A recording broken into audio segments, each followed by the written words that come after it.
Hello दोस्तों, मैं हूं अक्षय, आपका दोस्त और होस्ट, और एक बार फिर आपका स्वागत है हमारे चैनल पर। अगर आप भी मेरी तरह रात को आसमान की तरफ देखते हुए ये सोचते हैं कि क्या हम अकेले हैं, तो ये सवाल सदियों से इंसान को हैरान करता रहा है।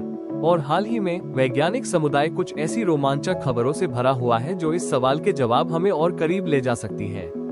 आज हम बात करने वाले हैं एलियन लाइफ की खोज में हुई सबसे ताज़ा अपडेट्स की। कहां वैज्ञानिक हमें नए सुराग दे रहे हैं और क्या हमें जल्द ही कोई बड़ी खबर सुनने को मिल सकती है। तो चलिए शुरू करते हैं। सबसे पहले बात करते हैं हमारे पड़ोसी ग्रह मंगल की। नासा का परसिवरेंस रोवर, जो इस समय मंगल के J0 क्रेटर में घूम रहा है, उसने कुछ ऐसा खोजा है जिसे वैज्ञानिक संभावित बायोसिग्नेचर कह रहे हैं। सोचिए, मंगल पर तेंदुए जैसी धब्बेदार चट्टानें।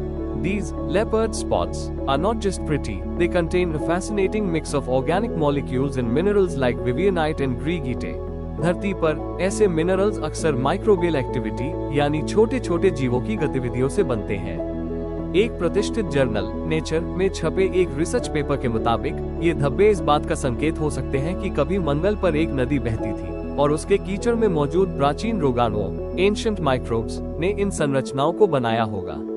हालांकि दोस्तों, वैज्ञानिक अभी भी कह रहे हैं कि ये सिर्फ संभावित सबूत है, पक्का सबूत नहीं। इसकी पुष्टि तब होगी जब मंगल सैंपल रिटर्न मिशन इन चट्टानों को वापस धरती पर लाएगा ताकि हम उन्हें एडवांस्ड लैब में टेस्ट कर सकें। पर हाँ, ये आज तक मंगल पर प्राचीन जीवन के सबसे मजबूत सबूतों में से एक है। अब आते हैं कुछ और भी रोमांचक और थोड़ी विवादित बात पर। हमारे सौरमंडल से गुजरने वाली अंतरतारकीय वस्तुएं, इंटरस्टेलर ऑब्जेक्ट्स। एलियन इंटेलिजेंस की तलाश, जिसे सेटी भी कहते हैं, तब और तेज हो गई जब हमें पता चला कि हमारे सौरमंडल के बाहर से भी कुछ चीजें आ रही हैं। इनमें से एक है धूमकेतु 3I Atlas, comet 3I Atlas. यह अब तक की तीसरी पुष्टि की गई अंतरतारकीय वस्तु है।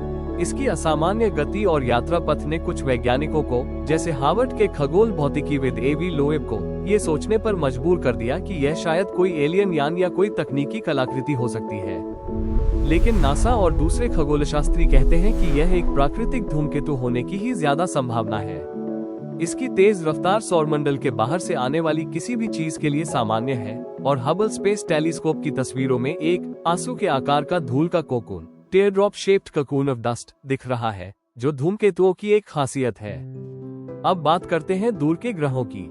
वैज्ञानिक अब James Webb space telescope JWST जैसे शक्तिशाली दूरबीनों का उपयोग करके हमारे सौरमंडल के बाहर के ग्रहों पर जीवन के संकेतों की तलाश कर रहे हैं। एक नए अध्ययन से पता चला है कि हाइसियन दुनिया, हाइसियन वर्ल्ड्स नामक बड़े एक्सोप्लैनेट, जिन पर गहरे महासागर और हाइड्रोजन का मोटा वायुमंडल होता है, जीवन की तलाश के लिए एक बेहतरीन जगह हो सकते हैं। शोधकर्ताओं का सुझाव है कि हमें इन ग्रहों के वायुमंडल में मिथाइल हैलाइड गैसों, मेथिल हैलाइड गैसेस की तलाश करनी चाहिए। धरती पर ये गैसें मुख्य रूप से बैक्टीरिया और समुद्री शैवाल जैसे जीवित जीवों द्वारा पैदा की जाती है।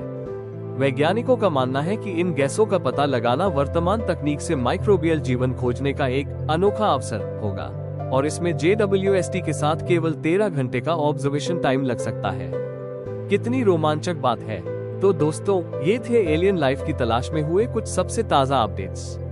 चाहे वो मंगल पर प्राचीन माइक्रोबियल जीवन के निशान हो, या दूर के एक्सोप्लैनेट्स पर नई बायोसिग्नेचर्स की तलाश, या फिर हमारे अपने सौरमंडल के पड़ोसी चांद और ग्रहों पर जीवन की संभावना, वैज्ञानिक हर दिन हमें इस बड़े सवाल के जवाब के करीब ला रहे हैं। आपको क्या लगता है, क्या हम जल्द ही कोई बड़ी खबर सुनने वाले हैं, या ये सब बस अनुमान ही रहेंगे? अपनी राय नीचे कमेंट्स में जरूर बताएं। अगर आपको यह वीडियो पसंद आया हो तो इसे लाइक करें, अपने दोस्तों के साथ शेयर करें, और ऐसे ही और रोमांचक वीडियोस के लिए हमारे चैनल को सब्सक्राइब करना न भूलें। मैं मिलूंगा आपसे अगले वीडियो में, तब तक के लिए देखते रहिए आसमान की तरफ और सोचते रहिए।